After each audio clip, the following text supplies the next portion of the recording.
নমস্কার, আমি জ্যোতিষ আচার্য তাপস শাস্ত্রী। আজকে হস্তরেখা নিয়ে কয়েকটা জিনিস আমি আলোচনা করতে চলেছি।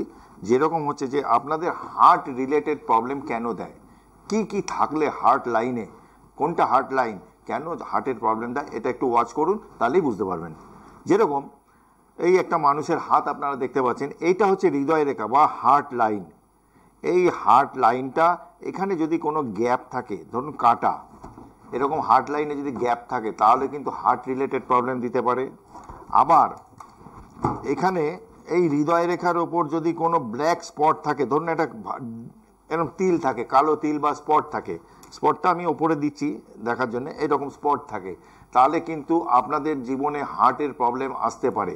আর কি কি থাকলে আসতে পারে, আপনাদের এই হার্ট লাইনটা, এই যে যেটা দেখছেন, এই হার্ট লাইনটা যদি এরকম চেনের মতন থাকে, ভাঙা ভাঙা ভাঙা ভাঙা এরকম চেনের মতন অনেকে দেখবেন, এরকম থাকলেও কিন্তু আপনাদের হার্টের প্রবলেম কিন্তু আসতে পারে। এবং প্রেমজ সম্পর্কে বাধা আসতে পারে, হার্ট লাইন থেকেও কিন্তু প্রেম দেখা হয়। এই হার্ট লাইন ডিস্টার্ব থাকলে হার্টের যেরকম প্রবলেম দেয়, এরকম শৃঙ্খল যদি থাকে হার্ট লাইনে, তাহলে কিন্তু আপনাদের লাইফে একাধিক রিলেশন আসবে, রিলেশন ব্রেক হয়ে যাবে, প্রেম আর ম্যাচিওর হবে না। আলটিমেটলি দেখা গেল যে দেখে শুনে বিয়েই করতে হচ্ছে। এরকম থাকলে যাদের আছে এরকম, তারা একটু মিলিয়ে নেবেন। ভালো থাকবেন, আবারও আসবো অন্য কিছু নিয়ে আপনাদের সামনে। জয় মা তারা, জয় জয় তারা।